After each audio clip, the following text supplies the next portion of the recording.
Fala pessoal, eu sou o professor Jadson Dantas e essa é mais uma aula do nosso curso de Introdução à Física Superior. Na aula de hoje a gente vai falar sobre vetores unitários e notação canônica.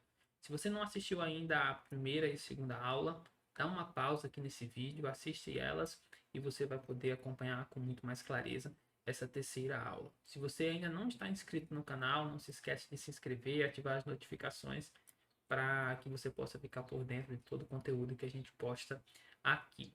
Hoje a gente vai falar sobre um dos assuntos mais importantes para você que está nos primeiros semestres de um curso de exatas ou que pretende entrar em um curso de exatas. Eu estou falando de notação vetorial em termos de vetores unitários, ou chamada notação canônica. Muito importante, pessoal. Então, sem mais delongas, vamos nessa. Vamos pegar aqui um vetor A num plano cartesiano xy e vamos supor que a gente conheça o módulo do vetor A, ou seja, eu sei o tamanho dessa setinha verde e eu sei também qual é o ângulo θ que ela forma com a horizontal, ou seja, eu sei a direção do vetor A. O que eu vou fazer? Eu vou pegar esse vetor A aqui e decompor ele em duas componentes. Uma componente na direção do eixo X e uma outra componente na direção do eixo Y. Tudo bem? Ó? Vou desenhar aqui a componente na direção do eixo X na cor vermelha, que vai ser esse vetor vermelho aqui. E vou desenhar a componente na direção do eixo Y na cor azul. Esse vetor azul eu vou chamar de AY, que é a componente Y do vetor A. E esse vetor vermelho eu vou chamar de AX. Note que AX e AY são vetores. Tudo bem? Primeira coisa que eu quero que você perceba é que o vetor A, ele é, sim, a soma do vetor AX com o vetor AY. Eu transladei o vetor AY para você perceber isso. Ó. Veja bem, o vetor A, o vetor verde, sai da origem de AX para a extremidade de AY. Então, sim, eu posso escrever que o vetor AX ele é igual, quer dizer, né, o vetor AX mais o vetor AY, ele é igual ao vetor A. Posso escrever sem problema nenhum. Isso é uma coisa que a gente vai utilizar daqui a pouco e é o cerne, vamos dizer assim, da nossa aula de hoje, tá, pessoal? Agora vamos voltar para o nosso problema, que é o seguinte: se eu tenho o módulo de A, ou seja, eu sei o tamanho dessa seta verde, eu sei, certo? A sem o chapéu, A sem a setinha, significa um módulo. Lembre-se disso que a gente discutiu nas nossas primeiras aulas. Tem como eu saber quem é a x e quem é a y, sabendo apenas A e o ângulo θ? Sim. Veja, o que é AX? É o tamanho da componente x. A gente vai chamar de AX sem o chapéu em cima. Lembre-se, sempre que eu escrevo o vetor sem a setinha, eu estou falando do módulo do vetor. E aqui eu vou chamar de AY. Eu quero saber esses tamanhos, AX e AY, dado A e θ. Muito tranquilo, ó. Pergunta para esse triângulo retângulo aqui, quem é o cosseno de θ? Cosseno de θ é o cateto adjacente sobre a hipotenusa, ou seja, é o módulo de AX sobre o módulo de A. E daqui eu tiro que AX é A cosseno θ. De maneira totalmente análoga, quem é o seno de θ? O seno de θ é o cateto oposto sobre a hipotenusa, ou seja, AY sobre A. Eu já vou escrever aqui, ó, módulo de AY sobre o módulo de A. De modo que eu sei, então, que o AY é igual a quê? O A vezes o seno de θ. Então, eu sei o módulo da componente x, sei o módulo da componente y. O caminho inverso, claro que você poderia fazer. Se você soubesse quem é a componente x e quem é a componente y, daria para você saber quem é o cosseno de θ, quem é o seno de θ, quem é θ em si e o módulo de A? Sim, se eu soubesse esses dois tamanhos aqui, primeira coisa mais fácil que eu faria para descobrir era o módulo de A. Era só utilizar o teorema de Pitágoras, não é verdade? O módulo de A ao quadrado seria igual ao módulo de AX ao quadrado mais AY ao quadrado. Para descobrir θ, o vetor A seria montado dessa forma. Ora, se eu pegar a tangente de θ, tem que ser igual ao cateto oposto, que é a y, sobre o cateto adjacente, que é a x. Então, se eu souber quem é a y e quem é a x, eu posso saber a tangente de θ. E se eu sei quem é a tangente de θ, para saber quem é θ, é só usar a calculadora. O θ seria a tangente a menos 1 de a y sobre a x. E vai lá. Estaria resolvido também o problema inverso. Então, veja, se eu souber o módulo e a direção, eu sei as componentes. E se eu souber as componentes, eu também sei o módulo e a direção. Então, um vetor pode ser descrito tanto em termos de suas componentes, como em termos do seu módulo e da sua direção.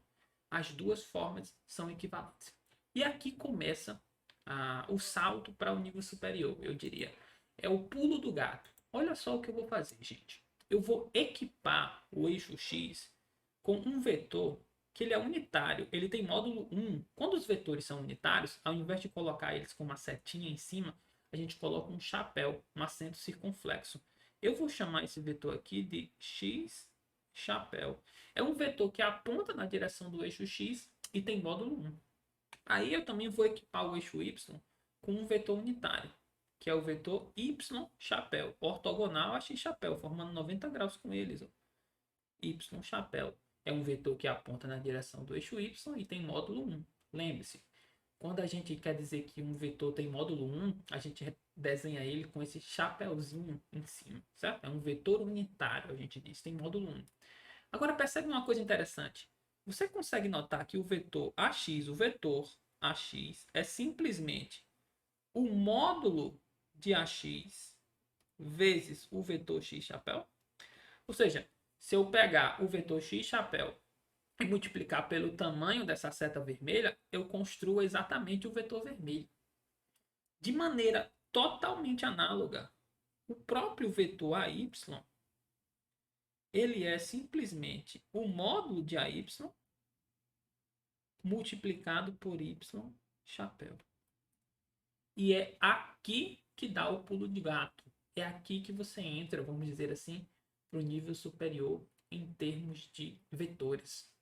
Porque, note, o vetor A é AX mais AY. O vetor A é o vetor AX mais o vetor AY. Por outro lado, o vetor AX vale isso daqui. O vetor AY vale isso aqui. Então, vamos escrever o vetor A em termos de vetores unitários. O vetor A seria, quem é AX? AX na direção X, mais quem é o AY? AY na direção Y. E essa é a notação que a gente utiliza no nível superior para trabalhar com vetores muito mais facilmente do que a notação geométrica. É claro que você tem que saber as duas, mas 80% das vezes você vai estar operando nessa notação.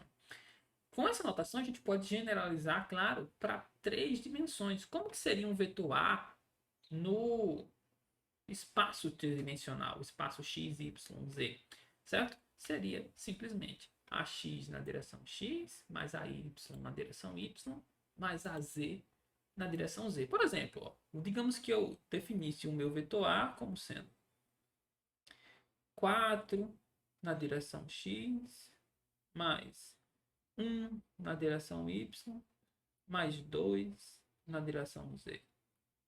Então, digamos que isso aqui fosse um ponto do espaço, né? Ele estaria a 4 metros na direção x, ou seja, eu teria que andar 4 metros para a direita, depois teria que andar 1 metro para cima, vamos dizer assim, e teria que saltar 2 metros, né? O eixo z saindo do plano, vamos dizer assim, saindo do plano x e y no sentido usual do nosso cotidiano, seria pular 2 metros de altura. E aí eu chegaria no ponto P. Note que isso é bastante interessante, porque eu posso trabalhar com o vetor sem desenhá-lo, desde que eu saiba quais são as suas componentes. E escreva o vetor assim, dessa forma. Como eu falei, é muito importante que você saiba operar e saiba transformar nas duas. Você pode passar da notação canônica para a notação geométrica e da notação geométrica para a notação canônica, certo? Da notação geométrica para a notação canônica a gente já aprendeu aqui, certo? Fica bem tranquilo. Digamos que, vamos supor, certo? Que esse vetor aqui, você soubesse um certo módulo dele e soubesse o θ, você poderia achar o AX e o AY e poderia escrever o vetor A dessa forma aqui, sem problema nenhum. Vamos fazer um exercício com números aqui para ficar um pouco menos abstrato e mais prático, tá? Imagina que você tem esse vetor aqui, ó. Tá aqui o plano XY. Eu vou desenhar esse vetor aqui na cor azul.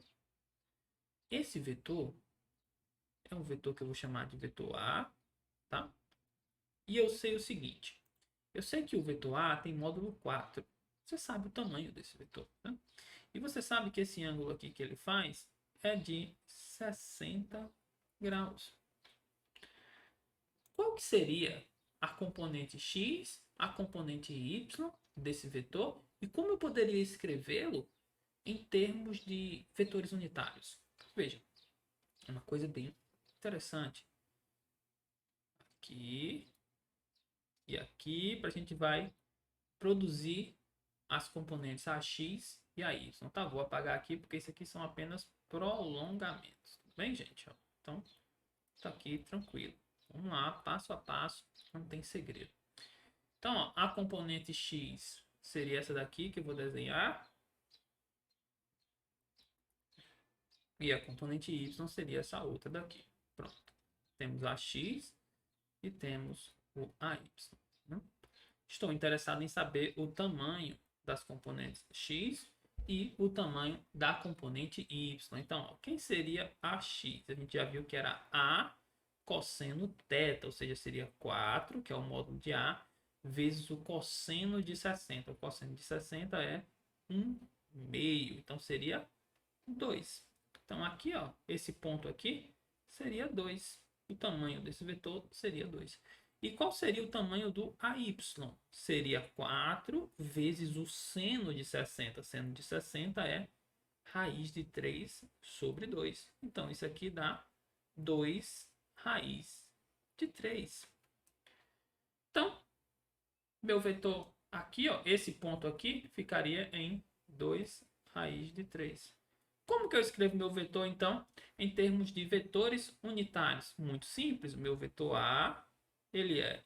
Quem é o AX? 2. Então, ele é 2 na direção X, mais 2 raiz de 3 na direção Y. Note que se, ao invés de eu desenhar o vetor e pedir para você escrever nessa notação canônica, em termos de vetores unitários, eu fizesse o contrário, dissesse, ó, meu vetor A é esse. Qual é o módulo de A? Qual é a representação de A geométrica e qual é a sua direção? Você poderia fazer o caminho oposto tranquilamente. Olha só. Primeiro seria, mais fácil de tudo, desenhar esse vetor. Não vou nem mexer nesse desenho para você perceber que o problema seria outro, mas daria o mesmo resultado. Olha só. Vou aqui desenhar o eixo X e o eixo Y, certo? Eixo X aqui, eixo Y aqui, e vou desenhar esse vetor. Esse vetor é bem fácil de ser desenhado, porque eu sei que na direção X ele tem 2 metros, vamos dizer assim. Claro, se aqui não tem unidade, certo, gente? Mas seria um vetor em que essa componente aqui seria 2, a componente vertical, e a componente horizontal seria 2 raiz de 3. Então, desenhar esse vetor seria muito tranquilo. Aqui 2 e aqui 2 raiz de 3.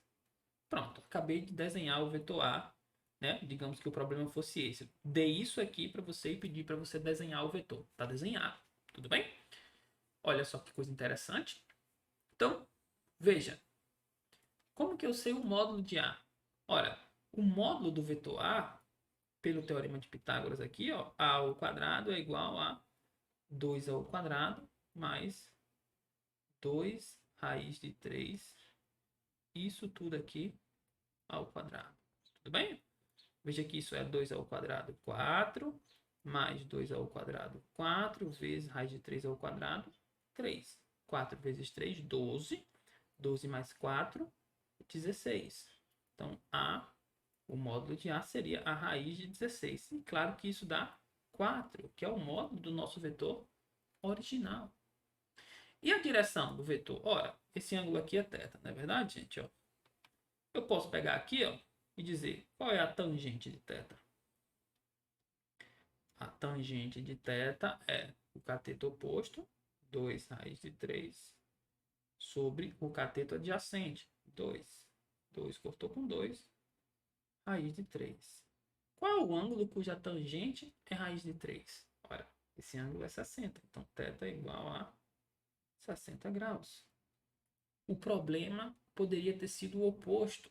E isso é importante porque a gente vê que as notações, embora diferentes, são equivalentes, representam o mesmo vetor, gente, tá?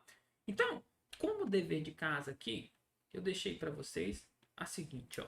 Dado esse vetor B, como que eu posso representar ele na notação geométrica? Qual o módulo e qual a direção? Para finalizar a aula, como que eu posso calcular o módulo de um vetor em 3 direções? É muito simples, tá, gente? A gente pode demonstrar isso, não vamos fazer isso aqui, mas o módulo desse vetor A é simplesmente a raiz quadrada de componente x ao quadrado mais componente y ao quadrado mais componente z ao quadrado, certo? Elevar a 1/2, tá, gente? É a mesma coisa que tirar a raiz quadrada. Então é isso. Essa foi a aula de hoje. Nossa aula sobre vetores no notação canônica, em noção de vetores unitários. Isso é um assunto muito importante para você que pretende se dar bem aí na sua faculdade de exatas. Você não pode deixar de conhecer isso bem. Na próxima aula a gente vai aprender a operar nessa notação e ela é muito mais simples. A gente somar vetores muito mais tranquilo. Subtrair vetores muito mais fácil nessa notação. Multiplicação por escalar. E vamos aprender a notação também da multiplicação de vetores de forma vetorial, ou seja, o produto vetorial. Quando a gente multiplica dois vetores, a gente pode fazer de duas formas: o produto escalar ou o produto vetorial. A gente já viu aqui em aulas anteriores o produto escalar e a gente vai aprender uma nova operação, que é o produto vetorial. Tudo bem, galera? Então é isso. Fiquem com Deus e até a próxima aula. Não se esqueçam de curtir esse vídeo, não se esqueçam também de se inscrever no canal para ficar por dentro de todo o conteúdo que a gente posta aqui. Um abraço e até o próximo vídeo.